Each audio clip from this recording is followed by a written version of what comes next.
Jadi Dr. Syabrina Narasati Aulia ini merupakan residen di Physical Medicine and Rehabilitation Department di Fakultas Kedokteran Universitas Brawijaya Malang, dan juga beliau menjadi ambasador dari Abang None Jakarta Pusat ya dari 2013, dan juga menjabat menjadi sekretaris dari Ikatan Dokter Indonesia di divisi perkembangan dan pelayanan komunitas dari 2016 hingga 2018, dan juga sempat mengikuti modul elektif di Universitas Kobe, Jepang pada tahun 2013, menjadi asisten penelitian di Departemen Dermatologi and Venereologi FKUI RSCM 2018, dan saat ini Dr. Syabrina aktif nih menjadi edukator kesehatan, tidak hanya COVID-19 tapi juga topik-topik lainnya, lalu sempat juga difiturkan dalam RCTI dan iNews TV di 2020, dan juga saat ini aktif menjadi influencer kesehatan atau kita sebut health influencer di berbagai platform media sosial.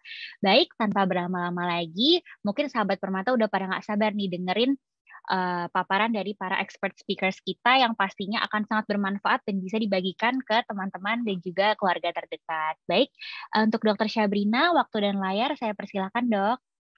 Baik, terima kasih kepada Dr. Syafira untuk introduction-nya, dan terima kasih juga kepada sahabat Permata, juga Rumah Sakit Permata Keluarga Husada Group yang telah mengundang saya untuk menjadi narasumber pada sore hari ini.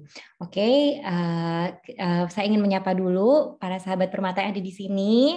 Selamat sore semuanya, semoga puasanya lancar hari ini.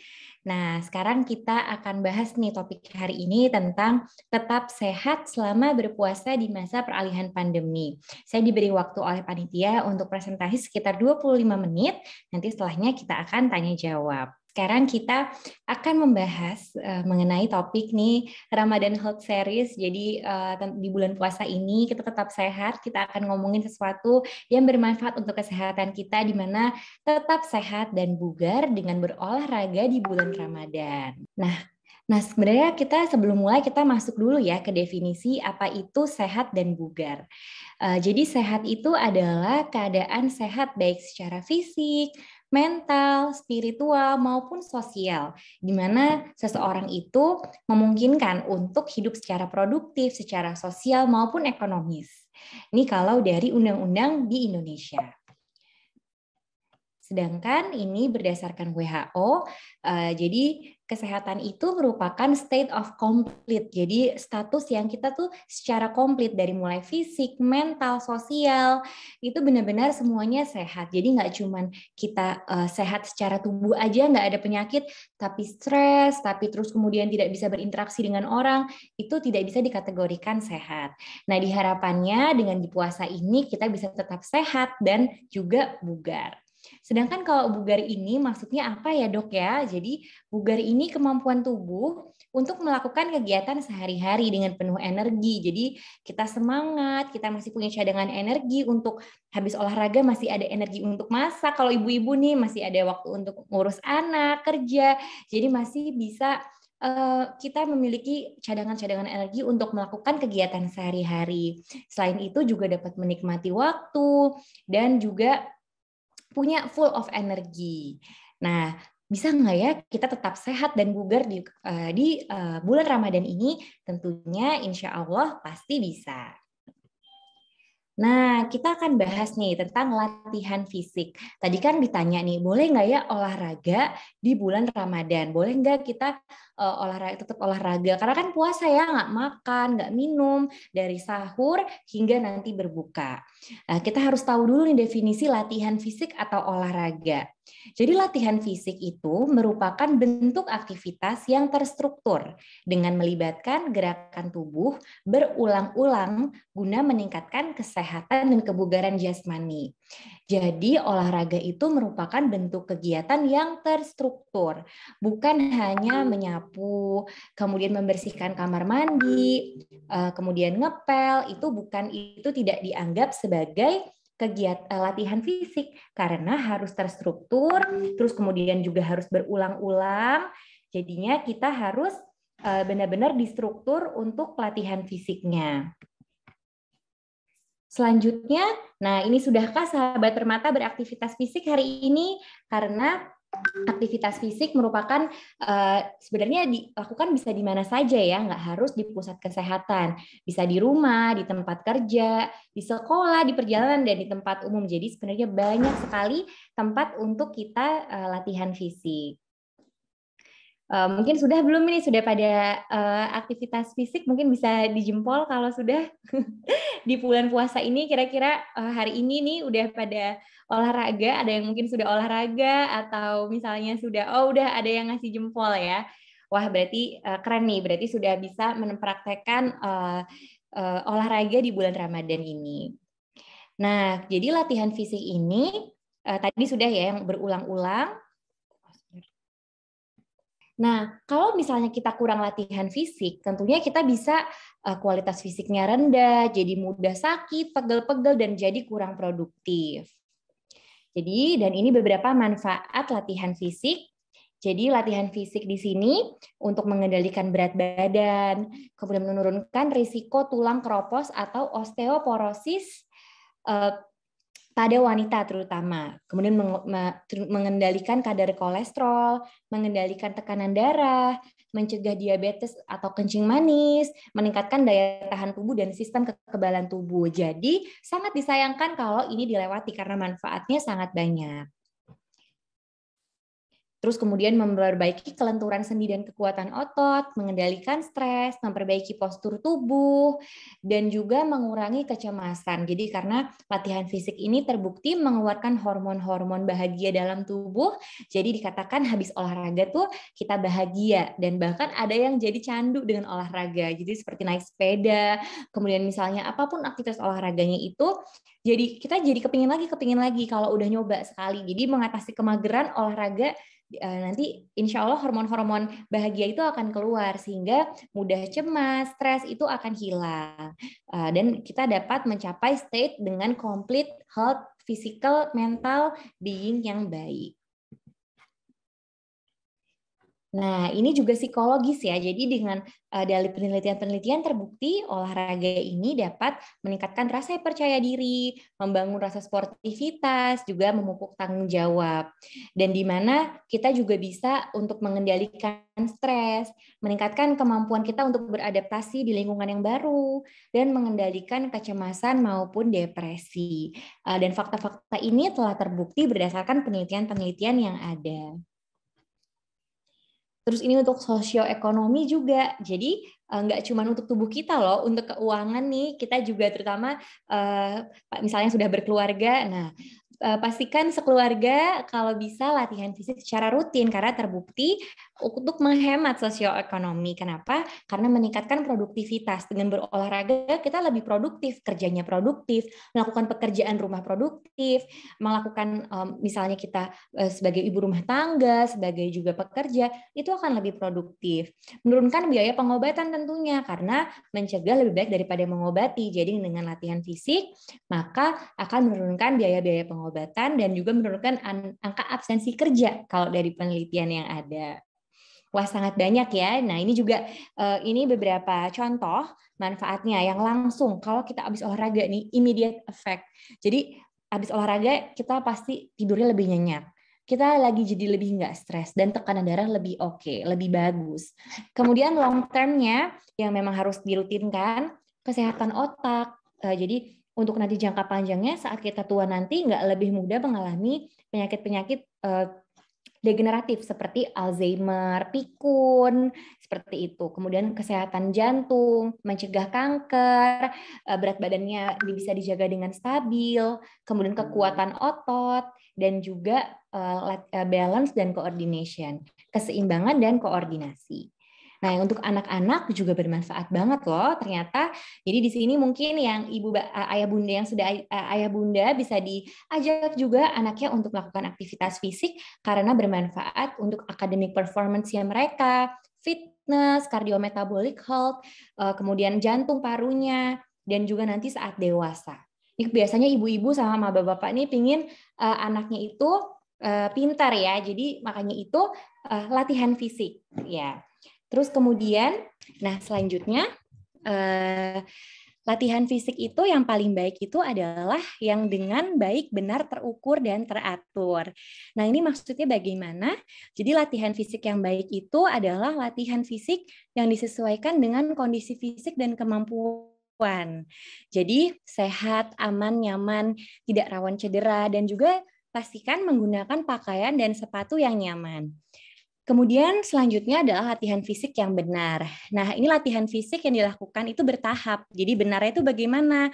Jadi harus dengan pemanasan terlebih dahulu, peragangan, latihan inti, baru itu latihan yang misalnya kita mau jogging atau yang lainnya, dan pendinginan.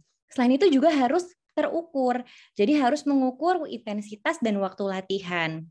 Dan juga teratur. Teratur ini maksudnya bagaimana? Jadi bisa 3-5 kali dalam seminggu. Nanti akan dijelaskan lebih lanjut. Jadi kalau misalnya dikatakan, hari ini sudah latihan fisik belum? Hari ini sudah olahraga belum? Oh sudah, belum sih dok, tapi tadi tuh saya udah nyapu, ngerjain pekerjaan rumah, mandiin anak, udah keringetan dok. Nah itu tidak bisa dibilang sebagai latihan fisik ya. Jadi latihan fisik memang harus yang benar-benar teratur dan terukur. Nah, ini adalah 4 elemen yang dibutuhkan untuk membuat aktivitas fisik dan menyesuaikan tujuan dan tingkat kebugaran. Jadi, latihan fisik itu harus ada frekuensi yang teratur, intensitas yang baik, kemudian waktu dan tipe. Nanti akan dijelaskan di slide berikutnya. Nah, ini adalah durasi dan frekuensi yang dianjurkan. Jadi yang pertama dianjurkan untuk latihan fisik itu selama 30 hingga 60 menit per kali latihan. Jadi baiknya seperti itu. Kemudian harus hindari overuse. Jadi jangan sampai kita kalau lagi lari misalnya kita hindari dengan apa? Dengan menggunakan pakaian yang nyaman. Dan dalam berolahraga juga harus diselingi waktu istirahat yang cukup. Nah, selanjutnya yang 4 juga harus perhatikan tingkat kemampuan awal gitu, dan kemudian durasinya bisa 3-5 kali per minggu dengan intensitasnya itu rendah sampai sedang. Dan setelah melakukan latihan secara teratur, jangan lupa melakukan evaluasi. Nah, ini terus bagaimana ya kita tahu intensitas latihan kita? Nah, ini jadi ada yang pertama, kita latihan, jadi misalnya saat kita jogging. Kita bisa yang paling baik itu mengetahui intensitas kita dengan denyut nadi. Nah, bagaimana kita cara tahunya intensitas itu gitu. Jadi, kalau untuk kita memilih intensitas terbagi 3, ada yang ringan, sedang, dan berat. Kalau intensitas yang ringan itu biasanya antara 50-60% dari denyut jantung maksimal. Wah, kayaknya susah nih, tapi nanti akan dijelaskan. Jadi ini penting sekali untuk mengetahui basic latihan. Terus kemudian moderate. Moderate itu antara 64 hingga 76 dari maksimal heart rate. Atau ada yang menyingkat misalnya biar gampang 60-80. Atau berat itu lebih dari 80% dari heart rate. Cara tahu maksimal heart rate kita itu bagaimana gitu. Jadi bisa dilakukan usia 220 dikurangi usia. Jadi misalnya jika usia 20 tahun ingin latihan gitu. Gimana ya intensitas latihannya gitu. Jadi bisa langsung 220 dikurang usia 20 tahun dapat angka 200. Nah, kalau kita memilih intensitas latihan yang sedang, misalnya 60%, jadi 60%-nya, jadi 120 kali per menit. Caranya gimana? Kalian cukup dengan menghitung nadi, itu bisa dengan menggunakan smartwatch ya. Zaman sekarang biasanya olahraga nih, misalnya pakai smartwatch yang ada nadinya atau dengan menghitung. Repot dok, pakai rumus-rumus ngitung nadi. Oke, nggak apa-apa. Misalnya nggak usah pakai rumus ini, tapi pakai skala subjektif. Namanya skala, di sini kalau di kedokteran istilahnya Borg scale. Nah, ini lihat aja dari gerakan wajahnya ya. Jadi kalau misalnya kalau moderate itu kira-kira dia nggak bisa ketawa-ketawa banget sih gitu ya. Jadi terlihat capek tapi tidak sampai terlihat lelah. Nah, jadi di sedang-sedang saja itu kalian bisa oke, sampai situ. Jadi jangan sampai terlalu ngos-ngosan. Atau paling gampang lagi nih yang ketiga, dengan tes bicara gitu. Jadi kalau misalnya intensitasnya rendah, itu kalian masih bisa ngomong dan bernyanyi. Kalau misalnya intensitas sedang, itu bisa ngomong tapi udah nggak bisa nyanyi lagi. Tapi kalau misalnya intensitasnya sangat tinggi, itu ngomong pun nggak bisa. Nah, ini mungkin paling gampang nih buat teman-teman semua. Jadi kalau sampai ngomong aja nggak bisa, berarti itu udah keberatan. Jadi kalian pilih olahraga nanti yang kalau mau moderate di tengah-tengah, jadi masih bisa ngomong, tapi kalau ngomongnya panjang tuh udah kesusahan, itu boleh sampai segitu, terutama untuk puasa. Nah, terus kemudian ini tipe-tipe olahraga ya, jadi ada yang olahraganya untuk endurance seperti kekuatan tubuh seperti walking, jogging, kekuatan otot seperti ngangkat barbel, balance seperti kalau kita yoga, kemudian fleksibel yaitu stretching. Nah, terus rekomendasi olahraga itu bagaimana ya? Gitu. Jadi rekomendasi olahraga itu berdasarkan usia dan juga kelompok usia itu berbeda-beda. Mulai dari umur 3 sampai 5 tahun, itu anak harus aktivitas fisik setiap hari. Jadi disarankannya terus-terusan aktivitas fisik yang aktif setiap hari. Sedangkan untuk usia 6 sampai 17 tahun, itu dianjurkan 60 menit per hari yang moderate. Nah, tadi moderate ingat ya, jadi masih bisa ngomong, tapi kalau untuk ngomong panjang dia udah nggak bisa. Nah, terus kemudian kalau adult nih, mungkin di sini nih para ayah bunda dan juga sahabat permata di sini kategorinya adult ya. Dianjurkannya itu 150 menit per minggu. Nah, jadi kalau kita bagi kira-kira ya sehari itu 5 kali sehari selama 30 menit ya. Jadi dianjurkannya seperti itu dan seenggaknya 2 kalinya itu penguatan otot. Jadi kayak ngangkat barbel atau ngangkat paling gampang ngangkat botol aqua pun juga boleh. Dan ini di atas 65 tahun. Nah, ini juga 150 menit per minggu dengan intensitas yang sedang. Nah, ini contohnya nih jadwal olahraganya. Misalnya Monday 30 menit jalan. Terus kemudian Selasa 30 menit. Rabu di rumah aja deh ngangkat barbel gitu. Kamis jalan pagi lagi 30 menit. Terus Friday juga jalan lagi. Sabtu ngangkat barbel. Nah, di sini kelihatan ya kategorinya yang dianjurkan sudah sesuai dengan American Heart Association maupun dari ilmu-ilmu pengetahuan. Jadi 5 kali kita olahraga yang aerobik seperti jalan pagi, jogging, sepeda, dan 2 kalinya itu angkat beban. Nah, terus harus apa ya sebelum aktivitas fisik? Nah, jadi pilih yang nyaman dan disenangi, misalnya seperti jalan pagi, sepeda santai, dan jangan lupa pakai pakaian yang sesuai dan nyaman.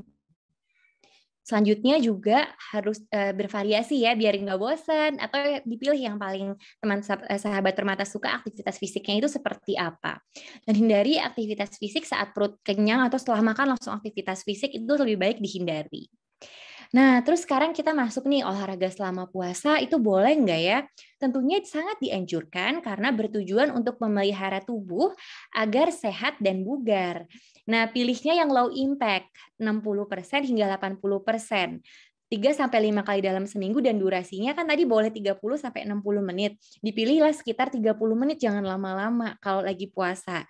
Nah, tadi udah pada tahu ya intensitas sedang tuh cara nentuinnya gimana. Bisa pakai denyut nadi, bisa pakai raut wajah, jangan sampai terlalu ngos-ngosan, atau bisa juga masih bisa bicara tapi sudah tidak bisa bernyanyi atau ngomong panjang itu sulit. Nah, itu berarti intensitasnya sedang, cukup sampai di sana saja. Jangan sampai ngos-ngosan banget, jangan sampai denyut nadinya itu melebihi 80% dari denyut nadi maksimal kita.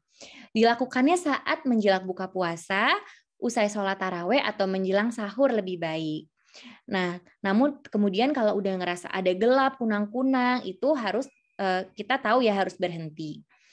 Nah, terus kemudian jadi karena dengan berolahraga saat puasa itu justru bisa sangat mencegah penyakit diabetes. Jadi manfaatnya banyak gitu. Proses pembakaran lemaknya, mendorong fleksibilitas, mengendalikan berat badan. Kemudian tapi ingat harus diimbangi dengan menu nutrisi seimbang dan minum air putih yang cukup.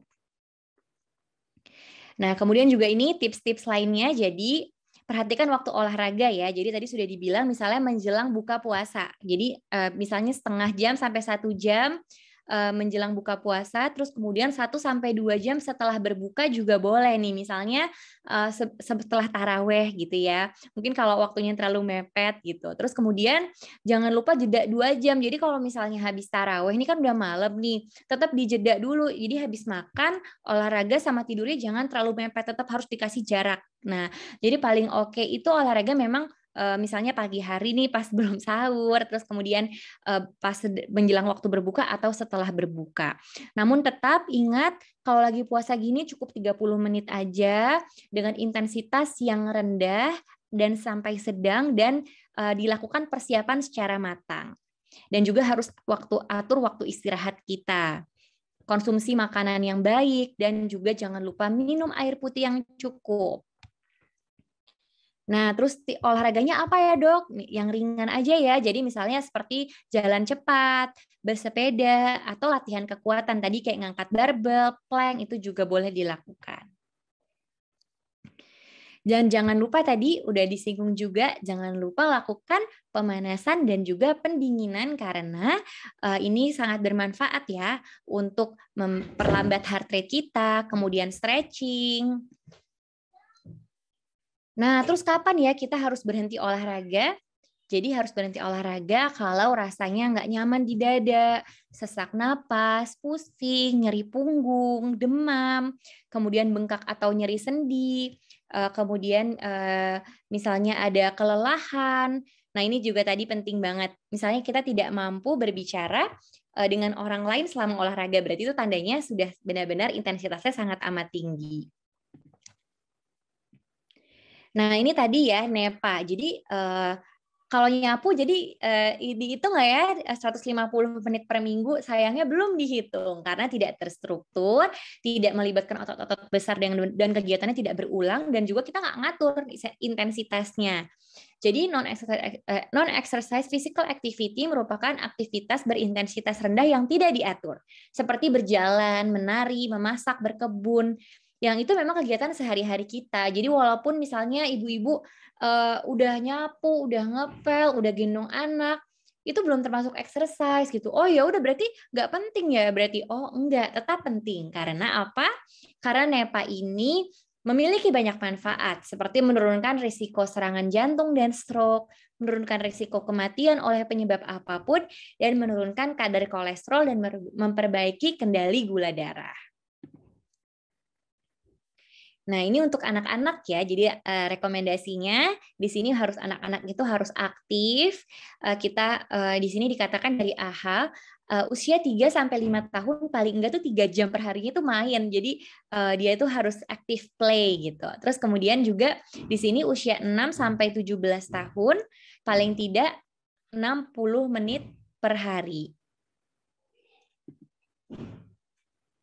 Nah, ini untuk ini juga for kids. Jadi kalau 1-2 tahun sampai 3-4-5 tahun paling nggak 3 jam ya per hari.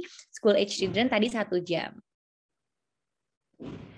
Karena ternyata physical dan mental health anak-anak itu sangat penting dan itu harus menjadi prioritas seorang ibu. Jadi walaupun lagi puasa gini, misalnya anak-anaknya lagi pada belajar puasa, tetap boleh dianjurkan untuk berolahraga karena manfaatnya sangat banyak.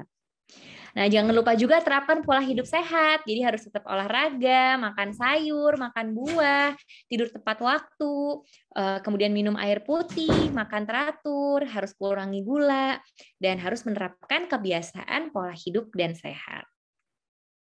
Ini juga ya hidup sehat ala Rasulullah.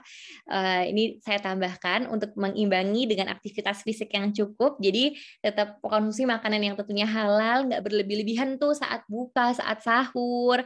Kemudian juga tidurnya yang cukup, tetap berolahraga. Dan jangan lupa beribadah. Kesimpulannya, jadi olahraga saat puasa tetap berjalan karena manfaat yang sangat besar untuk kesehatan. Kemudian yang kedua, perhatikan durasi, waktu, tipe, dan frekuensi. Saat puasa, jangan lupa pilih durasi 30-60 menit maksimal, 30 menit sudah cukup dengan intensitas yang rendah dan waktu-waktunya tadi sudah dijelaskan ya, menjelang misalnya saat sahur, menjelang berbuka ataupun setelah berbuka.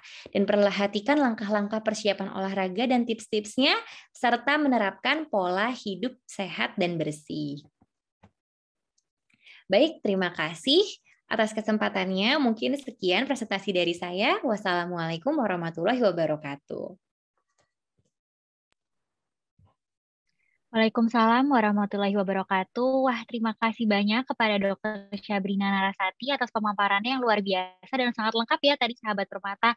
Jadi tidak hanya tips-tips olahraga pada dewasa, namun juga untuk yang berkeluarga, misalnya untuk anaknya, untuk keponakannya, untuk sahabat terdekat, itu sudah lengkap ya tadi sesuai dengan usianya ya dok ya. Baik, terima kasih dokter.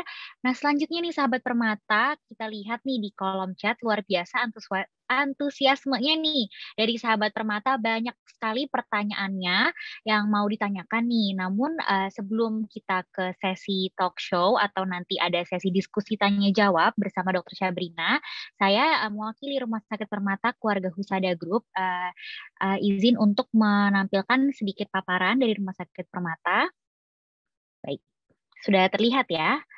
Baik, jadi untuk para sahabat permata yang hari ini sudah join webinar kita pada sore hari ini nih, hari ke-10 puasa ya, sahabat permata, sudah pada follow belum nih Instagram dari Rumah Sakit Permata Keluarga Husada Group ya. Tadi sudah saya sampaikan di awal bahwa saat ini ada 3 rumah sakit nih, Rumah Sakit Permata Depok, Rumah Sakit Permata Bekasi, dan yang terakhir Rumah Sakit Permata Dali Serpong. Di Instagram ini, sahabat permata akan menemukan banyak sekali informasi-informasi seputar kesehatan terkini yang pastinya tadi yang udah aku sampaikan nih, tinggal modal kuota aja, scroll-scroll jempol ya sambil nunggu buka puasa, bisa dicek-cek nih artikel-artikel kesehatan kami. Lalu berikutnya, kami juga ada YouTube, yaitu bernama Rumah Sakit Permata Group. Jadi di sini ada banyak sekali video. Tadi kalau di Instagram lebih ke infografis ya tentang kesehatan. Kalau di sini lebih ke arah video tentang seputar kesehatan dari para expert speakers kami, yaitu dokter-dokter spesialis dan ahli kesehatan di Rumah Sakit Permata Group. Dan untuk sahabat permata yang mau melihat apa saja sih fasilitas yang ada di Rumah Sakit Permata, lalu jadwal dokter tentunya. Nah, ini bisa diakses di website kami di www.rumahsakitpermata.co.id. Nah, tadi ada 3. Nah, ini silakan nih kalau mau di screenshot, dicatat untuk alamatnya di mana, dan ada juga nomor WhatsApp API-nya yang sama ya. Nanti tertera di bawah sini, di bawah tiap nama-nama rumah sakit. Nah, kalau di Rumah Sakit Permata Depok, itu kami ada beberapa unggulan nih, sahabat permata. Antara lain klinik kesuburan Smart IVF ya, antara lain untuk para sahabat permata nih, misalnya ada keluarga atau kerabat terdekat yang membutuhkan bantuan untuk ke arah klinik kesuburan, ini bisa datang ke Rumah Sakit Permata Depok. Di situ kami sudah ada timnya ya, mulai dari dokter spesialis obstetrin, ginekologi, lalu ada juga tim terkaitnya. Dan yang kedua ada layanan laktasi terpadu. Wah, ini salah satu layanan unggulan nih dari Rumah Sakit Permata. Kenapa? Karena kami memiliki dokter-dokter konselor laktasi yang bisa membantu para bunda atau bahkan calon bunda di sini untuk mendapatkan layanan seputar laktasi. Mulai dari persiapan sebelum mengasihi, saat mengasihi, ataupun nanti saat sudah MPASI gitu. Jadi lengkap nih, bisa dilayani oleh tim dokter konselor laktasi kami yang sudah tersertifikasi. Lalu yang ketiga, kami juga ada klinik tumbuh kembang untuk para buah hati. Dan yang keempat, kami juga sudah menyediakan layanan radiografi nih, ada CT scan dan juga cuci darah yang terakhir atau hemodialisa.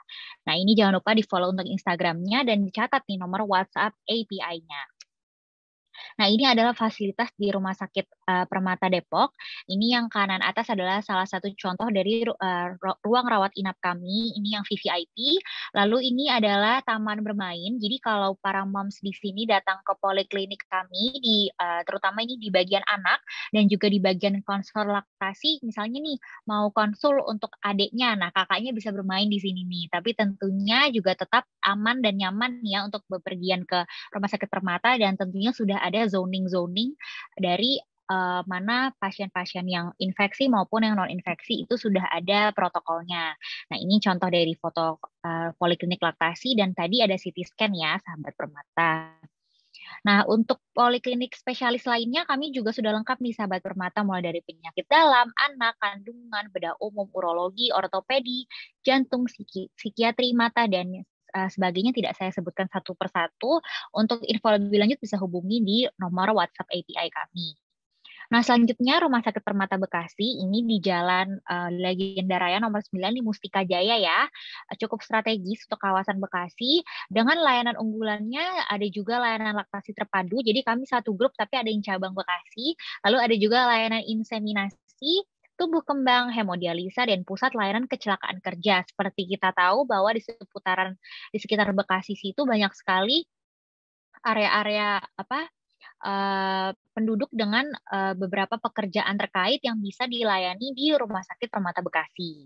Nah, ini adalah foto-foto layanan di Rumah Sakit Permata Bekasi. Nah, untuk layanan poliklinik di Rumah Sakit Permata Bekasi kami juga lengkap nih sahabat Permata ya. Kurang lebih sama tadi seperti di Permata Depok, dan juga yang tadi saya sudah sebutkan juga ada poliklinik tumbuh kembang, poliklinik psikologi, gigi, dan sebagainya. Nah, untuk sister hospital yang baru bergabung nih sahabat Permata, yaitu adalah Rumah Sakit Permata Dalima Serpong, sekarang Permata Dalima Serpong, dan sekarang lebih baik yang ada di Jalan Rawabuntu Utara, sektor 12 Serpong, Tangerang. Jadi ini adalah rumah sakit yang baru saja bergabung bersama Rumah Sakit Permata Keluarga Husada Group dengan layanan unggulannya ada obgyn, anak, dan juga penyakit dalam. Nah, ini adalah fotonya. Dan nanti kita juga akan bergabung bersama dokter-dokter konselor laktasi dan juga saat ini sudah ada bedah umum dan gigi.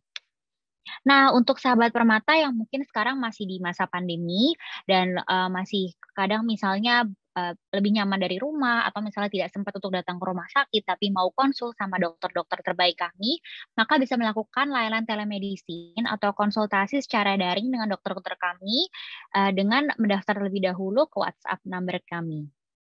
Dan ini kami juga sedang ada promo vaksin serviks di Rumah Sakit Permata Depok yang akan bisa sahabat Permata dapatkan untuk hubungi lebih lanjut ke nomor telepon WhatsApp.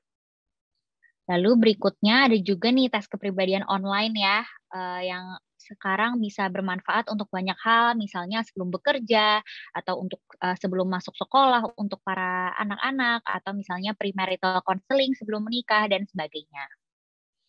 Nah, ada juga nih vaksin meningitis dan MCU haji dan umroh. Seperti kita ketahui untuk tahun ini kan sudah dibuka kembali ya border untuk haji dan umroh nih. Nah, untuk para sahabat Permata yang mau MCU atau vaksin meningitis bisa dilakukan dengan harga promo nih ya.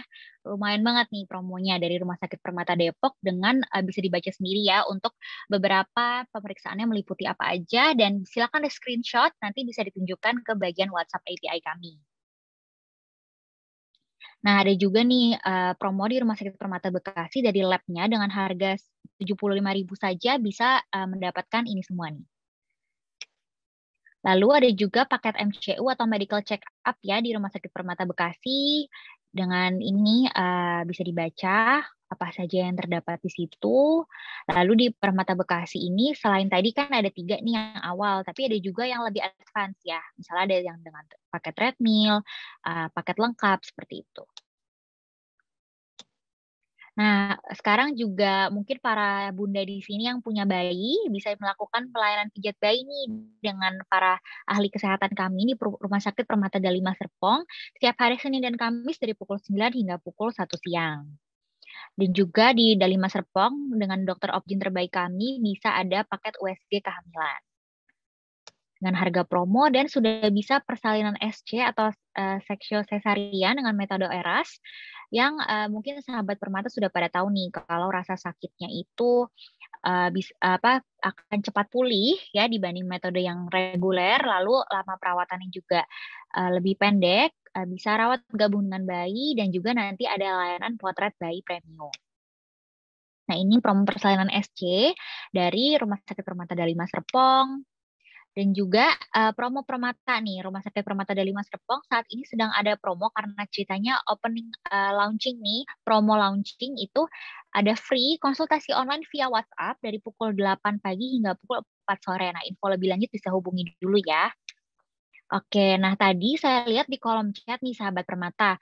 Sahabat Permata banyak sekali yang tanya seputar olahraga dan juga puasa saat menyusui atau ada juga yang tadi hamil nih. Nah, kita sebenarnya ada lagi nih Sahabat Permata webinar series lainnya yang sebenarnya paket lengkap nih bisa dibilang ya. Jadi ada 4 sesi itu selama bulan puasa Ramadan ya.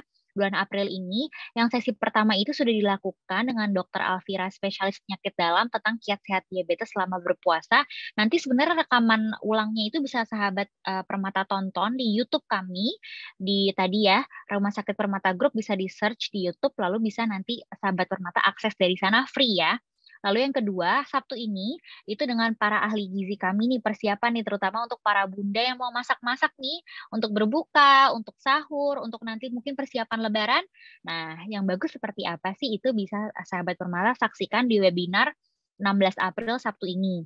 Lalu seksi ketiga, minggu depannya lagi, ini yang tentang tadi nih, tetap aman dan sehat selama berpuasa bagi ibu hamil dan ibu menyusui. Nah, ini akan dikupas tuntas oleh dokter spesialis obgyn kami dan juga dokter konselor laktasi kami. Dan nanti sesi yang terakhir nih dengan dokter spesialis anak, yaitu stimulasi untuk mendukung perkembangan anak untuk mencegah red flags. Nah, ini topik-topiknya sangat menarik ya, dan semuanya ini bisa diakses secara gratis ya, sahabat Permata. Bisa daftar di bit.ly webinar Ramadan Permata dengan huruf W, R, dan P-nya itu di caps lock. Dan tentunya juga ada giveaway menarik bagi peserta yang mengikuti webinar. Nah, tadi mungkin ada juga nih yang baru join ya, saat ini sudah mencapai 115 peserta, luar biasa nih sudah rame ya, makin sore makin rame ya, mendekati menjelang buka puasa. Jadi untuk giveaway, sahabat Permata jangan lupa untuk follow akun Instagram Rumah Sakit Permata Keluarga Husada Group, di Rumah Sakit Permata Depok, Rumah Sakit Permata Bekasi, dan Rumah Sakit Permata Dali Serpong. Lalu bisa share pengalaman sahabat Permata mengikuti webinar pada sore hari ini, dan tag ketiga rumah sakit tersebut nanti story terbaik akan mendapatkan dompet digital ya, hadiah senilai 300.000. Dan dipastikan sahabat Permata sudah mengilih link presensi yang nanti akan saya tampilkan, yaitu bit.ly garis miring absensi webinar spesial. Nah, nanti pastikan kalau mau ikut giveaway-nya sudah mengisi link feedback kami ya. Baik, sekian paparan dari saya. Selanjutnya mungkin sudah bergabung juga nih Dokter Adam Prabata bersama kami. Mungkin kita bisa foto bersama dulu nih. Selamat sore Dokter Adam. Sore Ira. Halo, iya Dok. Selamat sore. Nah, Sore Dokter Ira ya. Mungkin untuk sore hari ini nih karena mumpung sahabat Permata masih pada on nih ya. Mungkin bisa dinyalakan dulu kameranya untuk kita foto bersama para speakers kami, Dr. Syabrina dan juga Dr. Adam. Baik, sambil menunggu nanti dimohon untuk panitia mempersiapkan share screen untuk pertanyaan kepada Dr. Syabrina ya. Baik, sudah banyak nih sahabat Permata yang sudah on cam. Saya izin pandu ya. Sebentar. Baik, saya mulai ya. Kita lihat ke kamera dan senyum. 1, 2, 3. Baik, sekali lagi. 1, 2, 3. Baik, mohon maaf ada kendala sedikit. Baik, chatnya saya tutup dulu. Baik ya, sekali lagi 1, 2, 3. Baik, terima kasih. Kita selanjutnya lanjut nih ke pertanyaan Dr. Syabrina. Panitia boleh izin share screen? Baik nih dok, udah banyak sekali nih sebenarnya dokter Syabrina pertanyaannya, namun mohon maaf nih sahabat permata karena keterbatasan waktu tidak bisa kami bahas satu persatu, tapi insya Allah yang saya pilih ini pertanyaannya yang mirip-mirip banyak ditanyakan ya. Oke, nah ini dok ada pertanyaan dari Kartini Medan, untuk dokter Syabrina nih, izin bertanya dok, kondisi seperti apa yang tidak boleh melakukan olahraga saat puasa dok? Jadi misalnya ada yang lagi puasa tapi dia nggak boleh olahraga tuh kalau apa dok? Mungkin tadi sudah dibahas, tapi bisa dijelaskan lagi nih dok. Terima kasih. Iya baik, terima kasih. Nah, mungkin sebenarnya kalau pertanyaannya, kondisi apa sih yang nggak boleh olahraga, itu sangat luas pertanyaannya ya. Jadi, karena jenis-jenis olahraga pun berbeda-beda. Ada olahraga yang endurance seperti untuk meningkatkan kekuatan jantung, seperti kita berjalan, berlari, kemudian sepeda gitu. Kemudian ada juga olahraga seperti mengangkat beban gitu ya. Jadi, memang tergantung. Jadi tiap olahraga itu banyak banyak ada yang nggak boleh, misalnya contohnya mengangkat beban pada otot yang sedang cedera, tentunya nggak boleh karena apabila otot sedang cedera lalu dipaksa untuk angkat beban jadi malah makin cedera. Nah itu nggak boleh. Terus kemudian apabila misalnya kalau untuk general ya seperti olahraga yang untuk endurance tadi untuk kekuatan jantung paru. Nah, terutama kalau untuk orang dengan dewasa muda sehat itu sebenarnya boleh olahraga kecuali memang dia sudah diketahui oleh dokter memiliki penyakit jantung dan paru, itu harus konsultasi ke dokter dulu untuk dilakukan namanya exercise testing. Jadi nanti dilihat kita lakukan treadmill test lalu direkam jantungnya. Untuk ibu cocoknya olahraganya dengan intensitasnya segini dan nadinya segini, itu diatur sama dokter. Jadi memang harus seperti itu. Tanda-tandanya apa? Ada kondisi jantung dan paru, misalnya ada nyeri dada, ada gampang lelah, pucat, mudah pingsan misalnya, kemudian sesak napas, itu tentunya nggak boleh. Jadi yang nggak boleh tuh yang kondisi-kondisi yang memang yang apa ya, tanda-tanda gawat darurat atau tanda-tanda kita nggak fit lah, nggak sehat, itu harus konsultasi ke dokter dulu. Mungkin itu. Tapi kalau puasa tentunya tadi ya perhatikan tanda-tanda kapan harus berhenti puasa.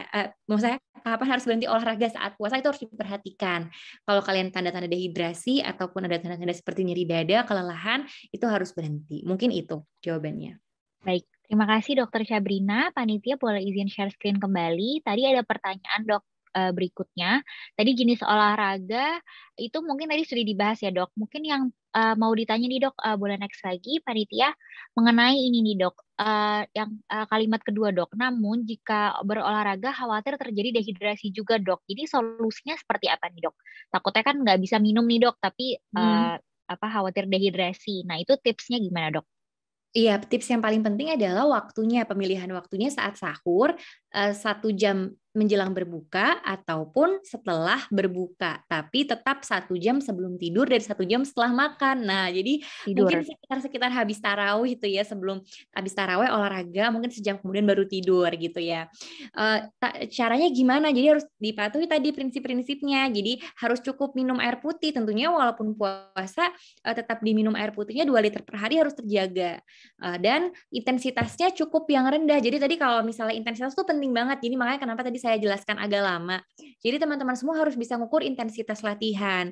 Jadi kalau pada bulan puasa itu harus di intensitas rendah sampai maksimal sedang gitu. Jadi harus bisa ngomong saat kita berolahraga, masih bisa ngobrol. Itu tandanya yang paling gampang. Jadi saat lagi lari itu masih bisa ngobrol sama, saat lagi jogging masih bisa ngobrol sama partner joggingnya gitu misalnya, berarti itu oke. Tapi kalau udah nggak bisa ngomong berarti itu udah kelebihan. Nah itu berarti intensitasnya udah ketinggian gitu. Jadi itu nggak boleh kayak gitu. Dan jadi diperhatikan waktu, intensitas, sama durasi. Cukup 30 menit aja. Maksimal banget 1 jam, tapi 30 menit udah cukup. Mungkin itu. Baik, terima kasih dok. Jadi tadi sahabat permata penting sekali untuk tahu intensitasnya nih sahabat permata. Kalau tadi ribet kayaknya ngitung-ngitung, bisa dari tes aja, masih bisa nggak ngomong ya. Kalau terlalu ngos-ngosan gitu ya dok ya, mungkin itu sudah harus mengurangi intensitasnya. Baik nih, boleh di next lagi. Oke, nah dok, ini ada juga dari Hanif dari Cilandak menanyakan apakah normal nih dok ketika suhu tubuh itu saat bekerja meningkat. Misalnya ada juga sahabat permata di sini yang aktivitas kerjanya tuh outdoor tingkat berat, misalnya di bidang pertambangan, tapi lagi puasa gitu. Jadi kan ini termasuk mungkin aktivitas kerja outdoor nih dok. Nah, gimana nih dok tips untuk mengimbangi situasi tersebut? Iya baik, jadi itu yang mungkin yang dimaksud terlalu panas ya. Jadi memang ada kondisi saat kita kepanasan gitu, itu namanya heat exhaustion atau namanya heat stroke. Itu memang itu harus dihindari. Jadi itu harus memang itu termasuk dalam kondisi emergensi. Kalau memang sampai ada keluhan seperti sampai muntah-muntah, terus kemudian lemes, pingsan, nah jangan sampai seperti itu. Jadi gimana kalau udah mulai ada tanda-tanda kayak tadi ini pertanyaannya udah mulai ada pusing ya tadi ya? Ini suhu tubuhnya meningkat, Oh, suhu jadi tubuhnya udah meningkat. agak Iya, anget. jadi kalau suhunya udah 37 sampai 40, udah di atas 37 tuh ya, itu namanya udah masuk ke heat exhaustion. Kalau di atas 40 udah namanya heat stroke. Jadi kalau udah di atas 37 itu harus pindah ke tempat yang teduh terlebih dahulu dan istirahat. Kemudian baju-baju yang terlalu menutupi tubuh seperti misalnya pakai helm, pakai masker yang menutupi, kan biasanya kalau di lapangan tuh pakai yang kayak benar-benar kayak helm yang nutupin muka, APD gitu ya dok APD, ya. jaket itu dilepaskan dulu gitu. Terus kemudian juga kalau ada kipas boleh dikipas dulu. Terus kemudian kalau ada ice atau misalnya baju yang lebih agak dingin itu boleh dipakai atau ditempatkan. Dan kalau udah sampai memang ada keluhan seperti muntah, pusing, itu memang harus ya minum dengan air ya. Kalau memang sudah ada keluhan sakit ya tentunya. Karena kalau tidak bisa berlanjut ke heat stroke dan berbahaya. Mungkin itu. Baik, terima kasih Dokter Syabrina. Mungkin saya mau ke pertanyaan yang tadi ada tentang long COVID nih. Boleh di next panitia? Next lagi. Oke nih dok. Jadi ini dari Karawang dok. Pertanyaannya bagus nih dok. Kan ini mungkin masih pandemi dan ada beberapa sahabat permata nih yang mengalami atau misalnya kerabat terdekatnya terkena long COVID nih dok. Nah ada nggak kriteria khusus untuk menjalankan puasa? Mungkin lebih bisa dibahas dari segi aktivitasnya nih dok. Apa tips agar puasanya lancar dan olahraga yang cocok untuk dilakukan selama berpuasa mungkin khusus untuk orang-orang yang long COVID nih dok? Oh ya baik, ya baik. Jadi kalau long COVID ini memang banyak kasusnya dan long COVID ini tetap memang harus dianjurkan olahraga. Jadi nanti mungkin selain itu kalian juga bisa cek nih di YouTube-nya RS Permata ya, ada latihan pernapasan. Jadi Iya itu ada, tetap dilakukan betul. ya. Jadi karena belum terbahas di hari ini, tapi tinggal buka aja YouTube-nya Permata Keluarga. Husada Group, di situ ada latihan pernapasan. Jadi itu dilakukan latihan pernapasan ditambah dengan latihan yang seperti hari ini sudah dibahas itu tetap dilakukan boleh. Tapi kalau untuk kasusnya itu boleh dimulai 30 menit aja maksimal dengan intensitas rendah. Jadi kalau intensitas rendah tadi bahkan masih bisa bernyanyi saat olahraga tuh masih bisa ngobrol, nyanyi. Nah, itu dilakukan seperti itu. Jadi misalnya jalan brisk walk kayak jalan pagi 30 menit tapi masih bisa ngobrol, kalau bulan puasa gini masih bisa mengaji ya. Jadi walau bukan bernyanyi mungkin ya. Jadi masih bisa tetap ngobrol. Nah, itu intensitasnya cukup diukur. Atau kalau misalnya dengan nadi 60% dari heart rate aja sudah cukup.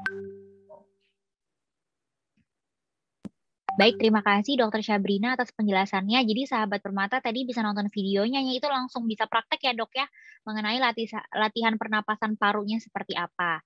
Nah mungkin bisa di back nih panitia. Tadi ada pertanyaan mengenai ibu menyusui nih dok.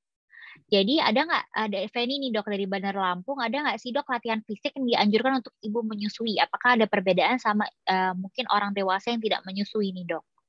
Iya baik, mungkin kalau untuk menyusui sebenarnya kurang lebih sama saja karena kan sebenarnya justru saat kita menyusui ya tadi lagi-lagi manfaatnya untuk kesehatan kita saat lagi menyusui, terus kemudian juga selain itu untuk merangsang hormon-hormon bahagia atau endorfin kita saat menyusui. Jadi sebenarnya apabila memang tidak ada ibu menyusui itu sehat, termasuk orang dewasa normal sehat, itu tetap tetap bisa mengikuti anjuran dari yang tadi grup yang dewasa sehat itu. Baik, terima kasih Dokter Sabrina. Mungkin ini bisa saya tambahkan sedikit dok. Mungkin kalau untuk ibu menyusui bisa diperhatikan mengenai asupan tadi ya dok, rehidrasinya ya dok. Kalau mau olahraga kan mungkin kebutuhan ibu menyusui ini lebih banyak untuk kebutuhan air minum per harinya dibanding orang dewasa yang tidak menyusui.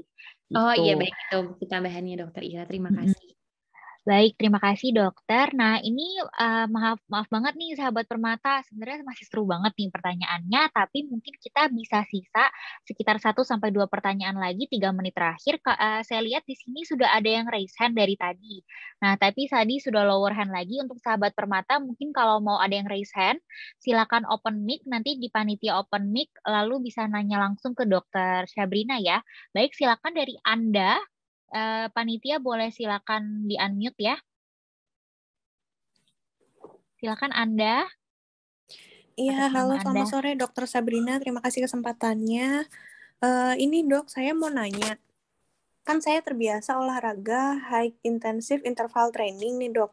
Nah itu biasanya paling cuma maksimal 15 menit. Nah itu sebenarnya dianjurkan nggak dok selama bulan puasa ini atau harus diganti olahraga lain? Nah kalau misalnya dianjurkan ada kombinasi-kombinasi olahraga lain nggak dok? Misalnya hari ini apa, hari itu apa gitu. Baik, terima kasih. Wah, ini pertanyaan yang sangat bagus ya, karena sepertinya Mbak Anda sudah sering melakukan high intensity interval training. Jadi, mungkin buat teman-teman sahabat Permata di sini yang belum tahu, high intensity interval training itu merupakan olahraga yang sering dilakukan dengan intensitas yang tinggi. Jadi, kalau tadi saya anjurkan nih untuk 60% sampai 80% nadinya aja saat bulan puasa, terus kemudian, nah kalau high intensity itu lebih dari 80% yang tadi ya, yang sampai ngos-ngosan. Kalau misalnya dengan talk test atau kita mengukur intensitasnya itu dengan tes bicara, itu berarti sampai tidak bisa bicara.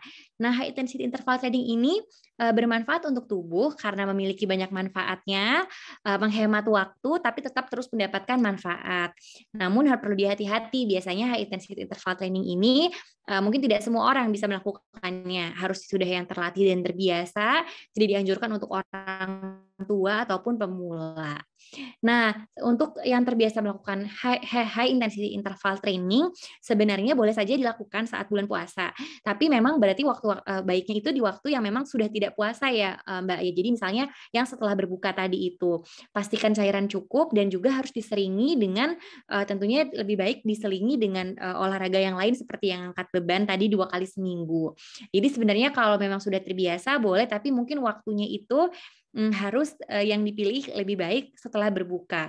Karena kalau misalnya saat sebelum berbuka, karena tentunya HIIT ini memakan energi yang cukup banyak dan kita kan sudah seharian berpuasa, jadi takutnya nanti timbul gejala-gejala yang kita tidak inginkan kalau di jam-jam yang puasa.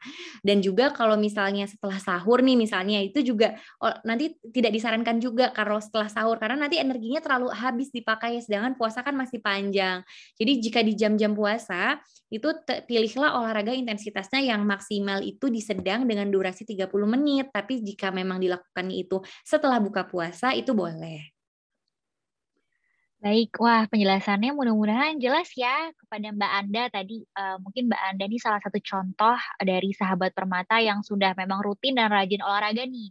Nah, tadi atas saran dari Dokter Syabrina bisa disesuaikan lagi di masa pandemi, di masa puasa ini gitu. Baik, sayangnya waktunya sudah habis nih sahabat Permata untuk sesi Dokter Syabrina.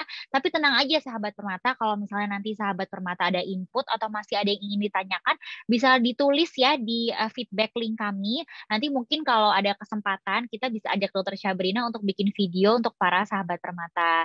Baik, Dokter Syabrina, sebelum dokter mungkin ada kegiatan lain, boleh memberikan closing statement dok atau take home message untuk para sahabat Permata dok? Baik, terima kasih sahabat Permata yang sudah hadir pada sore hari ini. Semoga ilmunya bermanfaat dan bisa disebarluaskan nih untuk keluarganya. Karena kita tahu semuanya bahwa exercise itu sangat penting di bulan Ramadan pun juga sangat penting. Jadi jangan sampai ditinggalkan, tetap dilakukan, tapi dengan intensitasnya rendah dan durasi yang sedikit, tapi tetap konsisten. Kalau bisa setiap hari juga nggak apa-apa. Untuk kalian sendiri, untuk suami, orang tua, dan anak-anak juga diajak semua keluarga untuk latihan fisik setiap hari di bulan Ramadan. Terima kasih. Baik, terima kasih Dokter Sabrina. Sampai jumpa lagi dok di kesempatan lain. Baik. Assalamualaikum. Waalaikumsalam. Jadi kita mulai dari transisi pandemi COVID menjadi endemi ya. Oke, boleh minta tolong slide selanjutnya. Oke, jadi ini adalah gambaran kondisi dunia saat ini ya. Bisa kita lihat kalau dibandingin bulan Januari saat Omikron tinggi-tingginya itu mencapai hampir 4 juta kasus sehari. Itu sekarang udah di 1 jutaan kasus sehari ya. Bisa next slide. Bisa di next. Nah, bisa dilihat juga kalau jumlahnya itu dunia sedang mengalami penurunan. Bisa next slide. Nah, dengan rata-rata 700.000 sampai 1 juta kasus per hari. Jadi sangat jauh berkurang dibandingkan era puncak Omikron. Bisa next slide.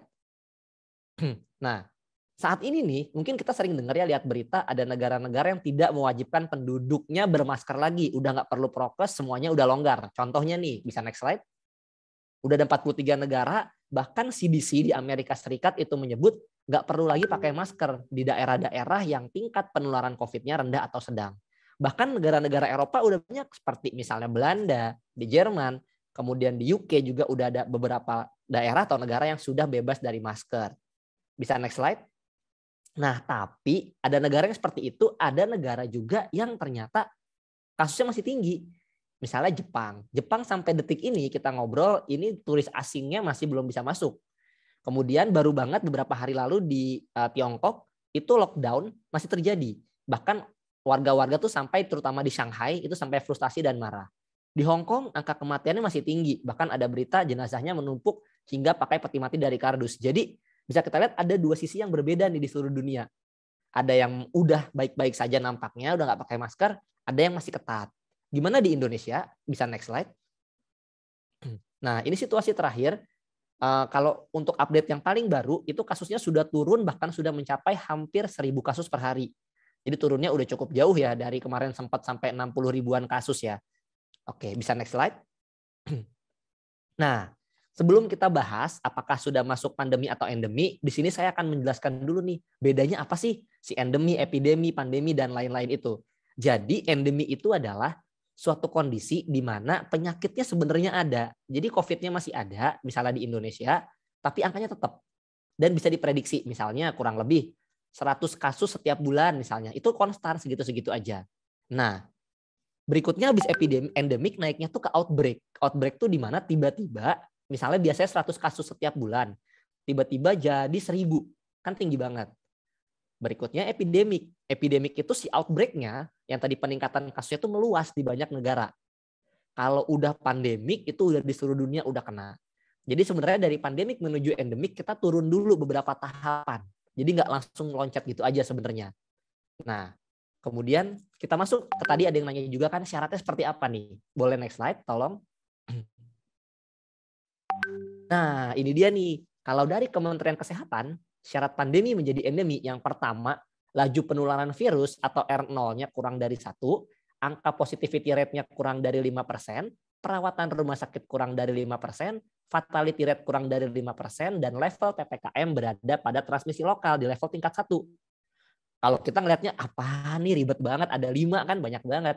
Dan lagi harus terjadi dalam 6 bulan. Nah, di sini saya akan jelasin nih kira-kira itu seperti apa sih 5 ini dengan bahasa yang lebih mudah supaya kita tahu nih gambaran ke depannya kita bisa lebih cepat nggak nih ke endemi nih. Boleh tolong next slide. Nah, gimana sih kesiapan Indonesia? Slide berikutnya. Nah, jadi positivity rate itu yang tadi adalah persentase orang yang positif COVID dari seluruh orang yang diperiksa. Misalnya, ada 10%, ada 100 orang yang diperiksa. Ternyata 10 positif, artinya positivity rate-nya 10%. Sesederhana itu. Nah, data seluruh Indonesia itu di bulan Maret, itu masih di angka 13,6%. Nah, tapi kalau kita lihat nih, bisa lihat di yang grafik sebelah kanan, itu data di DKI Jakarta, itu ternyata angkanya sudah turun dari 5%. Nah, kalau dalam 5 bulan begini terus, termasuk di seluruh Indonesia, itu ke depannya kita akan masuk ke fase endemi. Mudah-mudahan sih segera mungkin ya. Oke, bisa next slide. Berikutnya adalah fatality rate. Fatality rate adalah berapa banyak sih yang meninggal dunia dari seluruh pasien COVID di satu periode. Misalnya, bulan Maret ada 100 orang yang kena COVID. Yang meninggal 1, artinya 1%. Sesederhana itu. Nah, di Indonesia, untungnya, itu sampai saat ini, itu angkanya stabil di bawah 5%, kurang lebih. Jadi, ini saya ambil contoh di DKI sama di Bali ya. Kalau di seluruh Indonesia, kurang lebih angkanya di sekitar 2-3%. Jadi, untuk yang kriteria ini sih aman, tenang aja. Jadi, satu kriteria udah checklist nih. Oke, bisa next slide. Nah, tingkat perawatan rumah sakit. Bisa dilihat, ini ada low, moderate, high, extreme. Biar gampang, kalau gambarnya hijau itu 5%. Artinya udah siap masuk endemi. bisa dilihat di bulan Maret sampai April, berarti udah satu setengah bulanan ini, itu angka yang rawat inapnya rendah. Ya, jadi udah cukup rendah untuk masuk endemi. Mudah-mudahan udah nggak ada lagi tuh yang kayak Delta atau Omicron. Mudah-mudahan kondisinya tetap oke. Jadi 6 bulan ke depan kita bisa masuk endemi. Jadi yang tingkat perawatan rumah sakit ini masih belum checklist nih, masih belum oke. Karena baru-baru sebulan ini nih kondisinya udah sesuai sama syarat endemi. Bisa next slide. Laju penularan virus. Jadi gampangnya seberapa menular suatu penyakit. Di sini yang dimauin sama Kementerian Kesehatan itu satu orang sakit nularin ke satu orang sehat. Sederhana itu. Tapi sejauh ini di Indonesia masih belum nih. Mudah-mudahan sih kita segera mencapai itu. Boleh next slide. Nah, ini level PPKM. Bisa dilihat grafiknya. Yang sebelah kiri itu Jakarta. Jakarta sejauh ini masih pada level 2. Kemudian untuk area Jawa Barat itu juga masih pada level 2 ya. Jadi kita masih belum mencapai level 1. Padahal kan harapannya mencapai level 1. Mudah-mudahan lagi-lagi sesegera mungkin supaya tahun ini 2022 kita bisa masuk endemi dan udah gantung masker. Oke, bisa next slide. Nah, ini yang penting nih. Untuk masuk ke endemi ini, apa sih sebenarnya yang perlu banget kita lakukan? Tadi kan kita udah tahu syaratnya nih. Oke, tahu syarat, berikutnya kita harus ngapain? Oke, pertama yang perlu saya tekanin adalah, ini yang sering saya salah kaprah nih. Masyarakat Indonesia berpikir, kalau endemi itu artinya COVID-nya nggak ada. Enggak, endemi itu COVID-nya masih ada. Jadi kita hidup bareng-bareng sama si COVID-nya. Bisa next slide. Nah, ini dia. Ini juga yang perlu ditekankan. Jadi para ahli di seluruh dunia, itu mereka menekankan. Endemi itu artinya COVID-nya masih ada dan bukan artinya tidak mematikan. Di sini bukan maksudnya menakut-nakuti. Tapi bisa kita lihat, ini ada 3 penyakit yang jadi endemi nih sekarang. 1, paling kiri ada malaria. Tahun 2020 tercatat 600.000 kematian, terutama di area Afrika dan Asia. TBC 1,5 juta kematian di seluruh dunia, lagi-lagi di benua Afrika dan Asia. Influenza sayangnya tidak ada data di seluruh dunia, tapi di Amerika Serikat aja ada 12 sampai 52.000 kematian setiap tahunnya. Artinya masih tetap ada resiko kematian di sini. Meskipun nggak banyak-banyak banget saat masih pandemi, tapi tetap kita mesti tetap aware. Kan kayak gini, demam berdarah bukan pandemi, tapi kan kita nggak mau kena demam berdarah kan. Kita menjaga ember ditutup, kalau ada genangan air dibuang supaya nggak demam berdarah. Begitu juga dengan COVID, ketika masuk pandemi mungkin kita udah nggak pakai masker, tapi tetap ada hal-hal yang perlu kita lakukan supaya nggak kena. TBC kan juga sama, bukan pandemi, tapi kita kan nggak mau kena TBC kan, kayak gitu. Oke, bisa masuk slide berikutnya. Nah, ini dia, ada kemungkinan vaksinasi berkala. Kenapa? Karena sampai detik ini masih ada orang-orang yang rentan, yaitu ada lansia, 1. Yang kedua, orang yang sistem imunnya berkurang, misalnya dia sakit berat, ada penyakit autoimun, atau transplantasi organ, macam-macam. Dan orang-orang yang kebetulan belum divaksinasi. Misalnya sekarang anak-anak, kan usia 6 tahun ke bawah di Indonesia belum. Jadi mereka termasuk rentan sebenarnya. Contohnya adalah, bisa next slide, influenza. Jadi sampai detik ini, influenza, seperti di negara 4 musim terutama ya, kayak Eropa dan Amerika, itu masih harus vaksinasi setiap 1 tahun sekali. Jadi jangan berpikir, wah ini karena elit global nih, kita harus tahun sekali vaksin. Enggak. Influenza dari dulu vaksinasi setahun sekali. Karena setiap setahun, si jenis virusnya, variannya udah ganti, dan vaksinnya nggak mempan.